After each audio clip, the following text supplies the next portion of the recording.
Hello and welcome to another episode of the B2B Leadership Podcast. My name is Nils Vinje, and today I'm talking about how do you get promoted to director level. Now, getting to director level is likely going to come from the manager level. That's the most likely precursor to the director. So in a typical business, you have individual contributor level, then you have manager level where you're responsible for one or more people. And then you have a director level where you're responsible for one or more teams, and then vice president and C-level after that. So what we're talking about today is someone who's in a manager level position and wants to get promoted to the director level position. Now, my first tip goes back to a previous episode of the B2B Leadership Podcast, episode number 8. And I had a guest on named Michael Erisman, who told a fantastic story about a job that he wanted to get years and years and years before he was qualified for that actual job. And the story he told was one where he actually saw the job description available. He downloaded it, printed it out, and carried it around with him as kind of a map of what he had to accomplish from a skills and experience perspective in order to get that ideal job. Right? He knew he wasn't going to get the job right away because he was very early in his career, but he loved the look of the job and he wanted to get there eventually. So he used the job description that was really well written in order to be his map on how to get from where he was to where he needed to be. I think he said he carried that around for something like 7 or 8 years before he acquired all of the skills in order to be able to successfully run that job. Now, he didn't get that particular job because obviously the job didn't exist anymore, but he went on to incredible roles above and beyond where he was. So that's going to be an undercurrent for everything we talk about today and a really, really practical tip that you can put into action right away. So if you want to get to the director level, start looking at job descriptions of director level roles, either inside your company or outside of your company, and look in things that are directly in your specific industry, but also look at job descriptions that are outside of your specific industry. And what you're going to see is a list of all the possible skills that you could need in order to be successful in a director level position. And this can give you a great map. If you find all of this in one job description like Michael did, cool. Print it out, carry it with you, use it as a map. If you find pieces from one job description that really resonate and pieces from another, just combine all of those things into a document and it can serve as its own kind of map for you. But the key is you're taking the initiative to identify what the skills are that you're going to need so that then you can figure out the best way to acquire those skills so that you can present yourself as the best possible candidate to get promoted to director, which is the ultimate goal and what we want. Now, for this next piece of this, I'm going to break down how I look at this from my own personal experience, having coached dozens and dozens, probably over 100 leaders at this point now, from manager to director. And ultimately, what it comes down to is the ability to break something big and complex, like a promotion and a promotion to director, into a framework that you can easily understand. So we're going to get into the 4 pillars of leadership framework, which is my leadership framework that I use in everything I do. From a leadership coach perspective, it is the backbone of the program I run called the B2B Leaders Academy. And it's a really helpful way to take big, complex topics like leadership and like promotions and break them down into small, bite-sized chunks so that we can understand where you are strong and understand where you might have some opportunities to improve. So let's take a look first at the overview of the framework, and then we'll dive into each individual pillar. So the 4 pillars are, number 1, leading yourself. This has to do with everything that is 100% within your control. Think about psychology, your time, systems, etc. Pillar number 2 is called leading others. And this has everything to do with what you do with your team. So how you lead your team, how you set expectations, drive accountability, how you coach your team, how you bring a group of people together to form an incredibly connected team. Pillar number 3 is leading with communication. And this is all about communicating the value that you and your team deliver to people outside of your team. Because doing the job as a leader is not enough. And pillar number 4 is called leading with metrics. This is where the measurement elements come into play, which are going to play a key part in everything that you do as a leader. So with that backdrop of the high-level overview of the 4 pillars of leadership, let's dive into each one and look at them specifically in the context of going from a manager to a director. So first up is the leading yourself pillar. Now, when you go from a manager to director, one thing is guaranteed to increase, and that is your level of stress. And the reason I say this is because at a director level, you're going to have more responsibilities and more people you are responsible for and more metrics and measurement and probably revenue and other elements too than you did before as a manager. As a manager, you may have been responsible for a team of 3, but as a director, you might take over 3 teams of 3 to 5. Something like that. So you immediately go from having, 3 people report directly to you and only being concerned really about exactly what's going on with that group and their accounts and their situations, to go now having to look across 3 completely separate teams that all operate under the same general umbrella, but you're responsible for the production of all of those teams and all the individuals on those teams, not just the one team. So your level of stress is going to increase. And so at the leading yourself pillar, one of the first things to look at is your ability to handle stress and where your psychology really is. If you're struggling with imposter syndrome, I know it's completely normal, and I've faced it many, many, many times myself, have worked through it, and I even have several podcast episodes previously on how I have overcome feelings of imposter syndrome. But they're not going to go away. When you earn that promotion, it's going to be a little bit of excitement in the beginning, and then the realness of the situation is going to hit hard. And that's what you have to be ready for.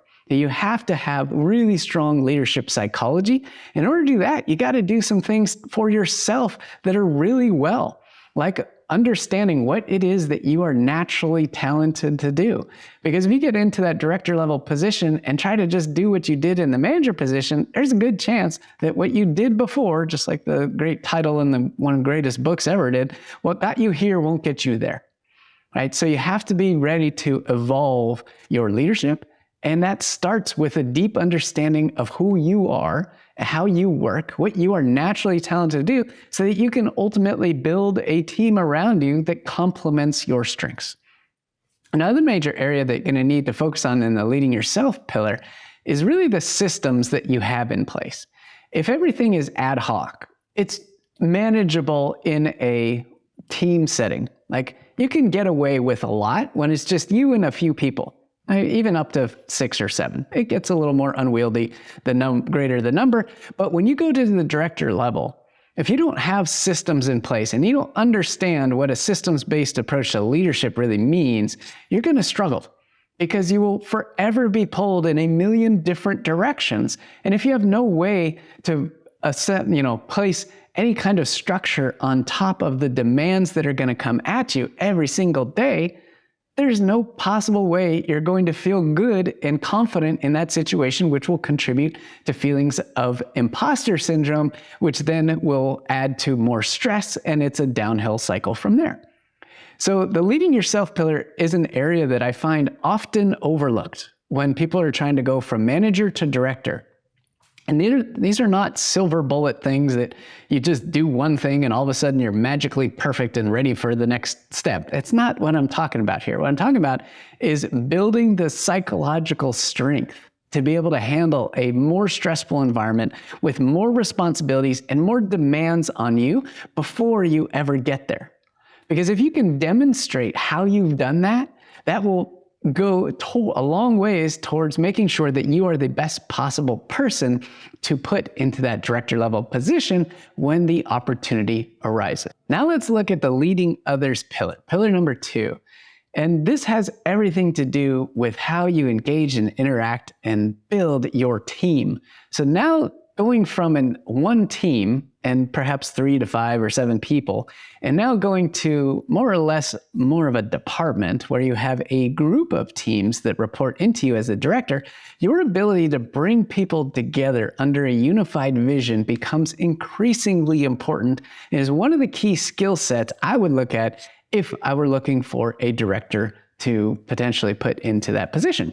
Now, as a manager, you have complete control over your team, but when you're director, things change. Now you don't necessarily have control over all these teams, so your level of influence needs to increase. And you need to be able to set a unified vision that these N number of teams are going to align behind and get behind. Because if you have 3 different teams, and you have one team doing one thing, one other team doing something else, and another doing something completely different, you can have a giant mess on your hands.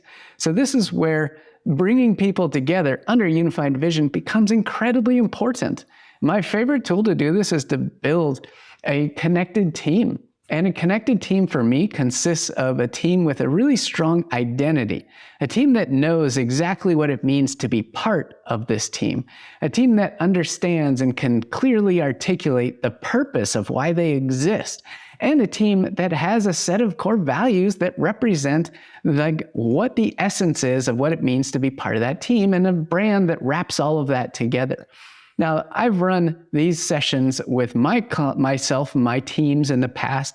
I've run them for clients. I teach this step-by-step strategy for how to do this inside the B2B Leaders Academy. So I've got a lot of experience on bringing a group of people together. And I can tell you one thing. When some people have often said, oh, this is a little touchy-feely. This isn't really stuff like I think I should get into. We should be all talking about the hardcore business stuff here, Nils. So why are you talking to me about values?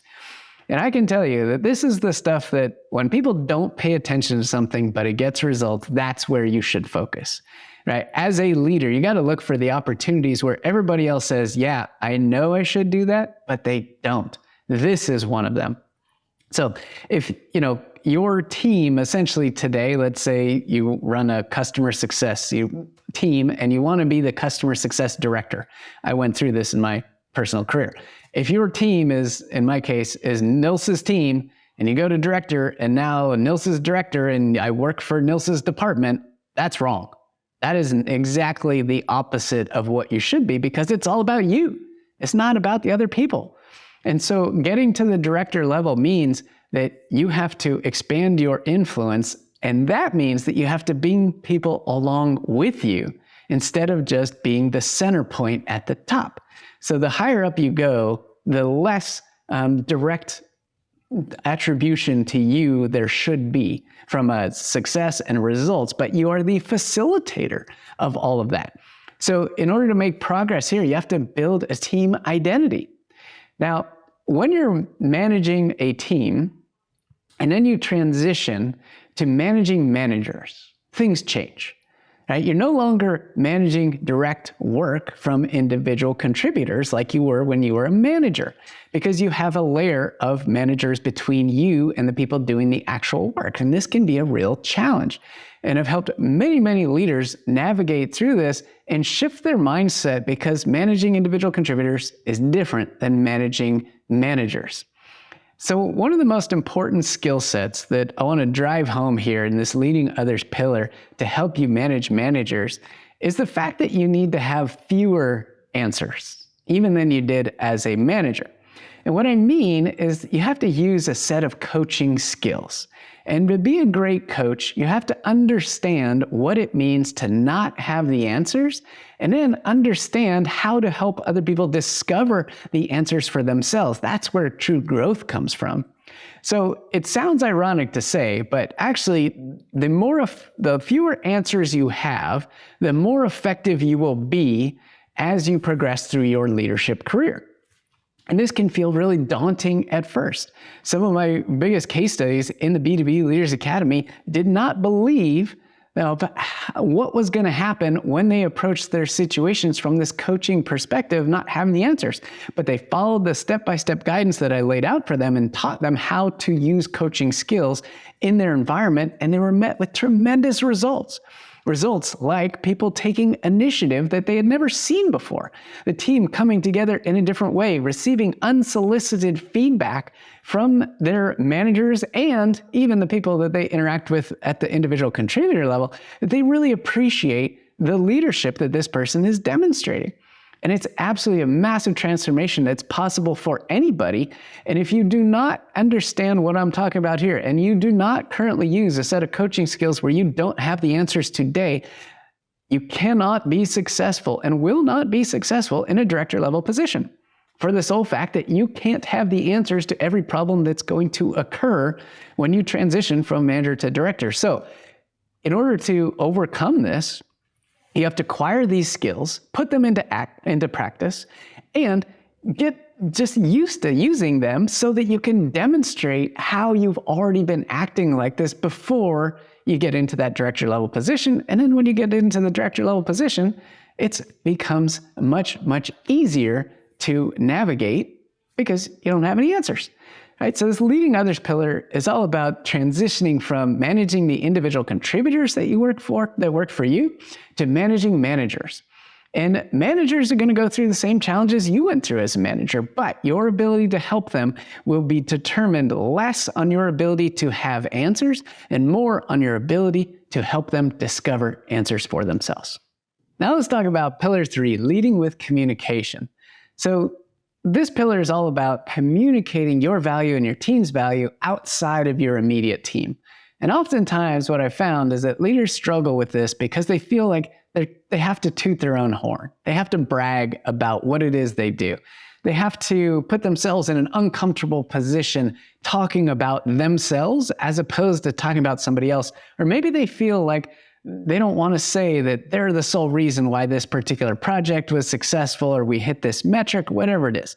But the reality is that doing the work as a leader is not enough. You must effectively market your leadership. And if you're not doing that today, it is only going to get worse as you progress through your career from manager to director. You can get away with it for a little while at the manager level, but you cannot get away with it at the director level. So let's take a look at some tools and things that are really important in this pillar to be doing effectively even before you get into a director level position, but especially if you are in a director level position. So number one is having a really clearly defined framework to communicate your value. Now, framework is the single greatest tool from a communication perspective that we have in the professional world that enables you to communicate what can be complex topics with behind the scenes a lot of context to an audience that doesn't have the same level of context as you. And this is at the crux of your ability to effectively market yourself and not feel like you are talking only, you're bragging or tooting your own horn or talking only about yourself. So you need to have a defined framework to communicate your value. When my clients in the B2B Leaders Academy have gone through this and built frameworks, the results have been off the charts. They've been able to effectively communicate what they and their team do, garnered support from across the organization, and developed relationships they never even knew were possible, all because they were able to communicate in a way that anybody could understand. Now, once you have your framework in place, the second major area to focus on is the ability to give an incredible presentation. So in the professional world, a large part of your work is dependent upon the presentations that you give, and the higher up you go, the more visible those presentations are. So if your presentations are a list of, just tasks and work that was done, you're going to miss the mark. And people expect a lot more from a director level position when it comes to presentations. I don't mean you have to get all fancy with slides. That helps, but that's not the core of it. What's at the core is being able to engage your audience and leave them speechless.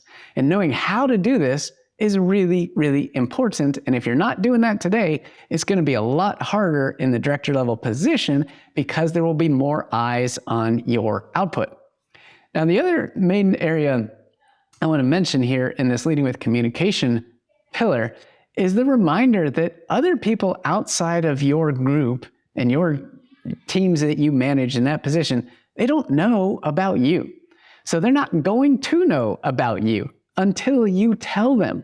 And that's why creating a framework, giving an incredible presentation, And marketing your leadership is such an important piece of getting into and promoted to the director level position. If you're at a manager position today and you've effectively marketed your leadership, you can effectively communicate your value and your team's value. You can give an incredible presentation that leaves your audience speechless. You are a shoo-in for the director level position. Right? Those are the core leadership skills that are going to be needed and have to be flexed in that role. And if you're doing them before that, that's how you make yourself the result of the search to find the next director level position. Because if you don't, going back to the pillar 1, we're going to build the stress. We're going to increase feelings of imposter syndrome. We're going to assume that we can't do this.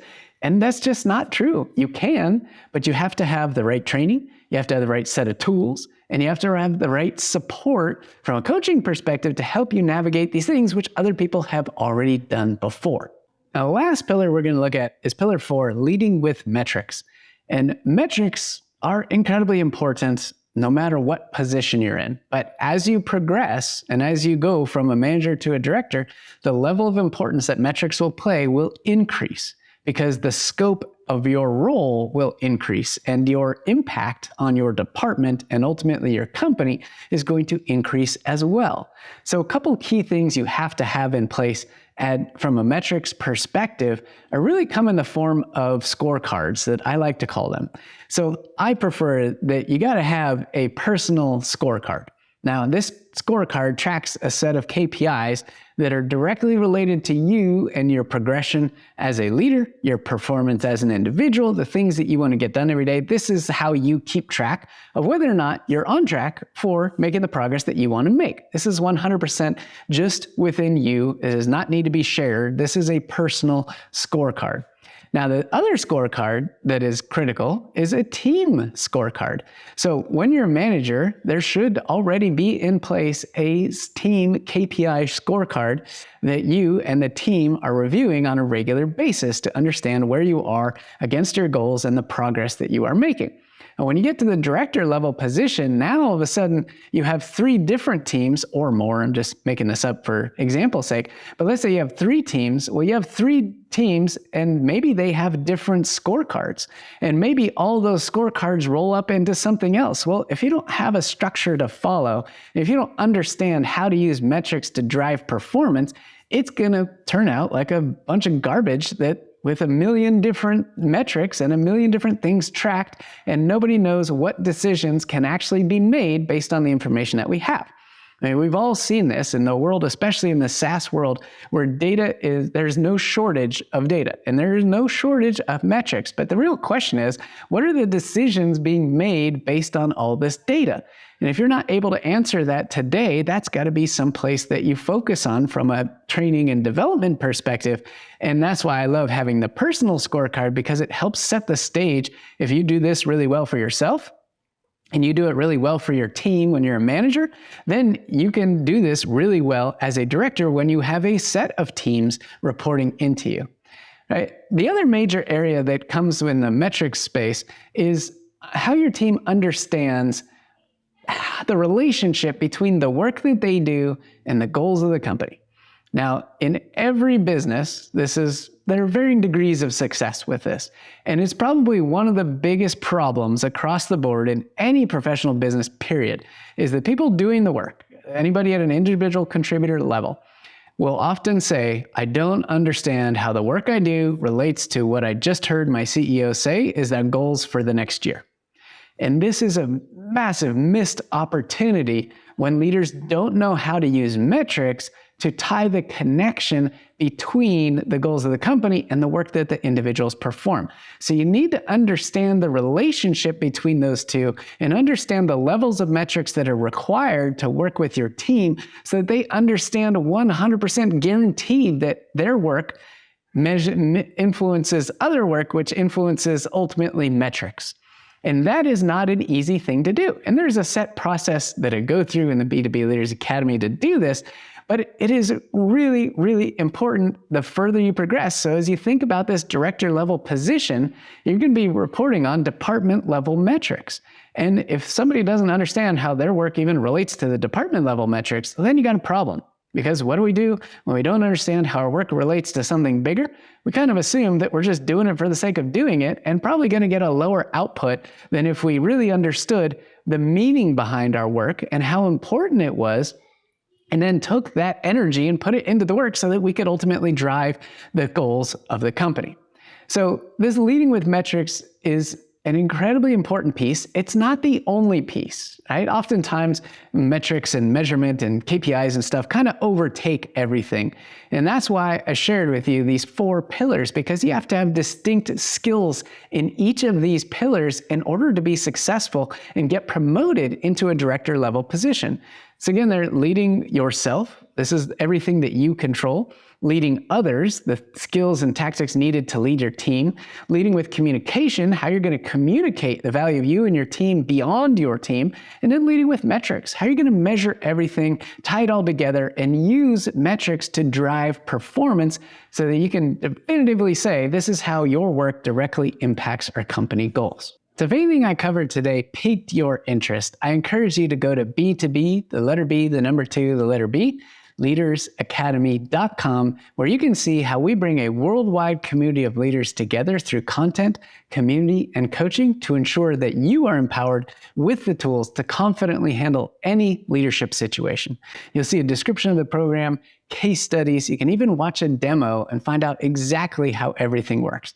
Bottom line is your ability to get promoted from manager to director is going to be directly dependent upon your level of leadership skills. And this is your responsibility. This is not the responsibility of your company. So if you take control and you acquire the skills in order to be incredibly effective as a manager, but also they're going to set you up for success as a director, you're going to put yourself in the best possible position to be selected for that director level position, whether that's within your company today or with another company. So thanks so much for tuning in today. I can't wait to celebrate your leadership success.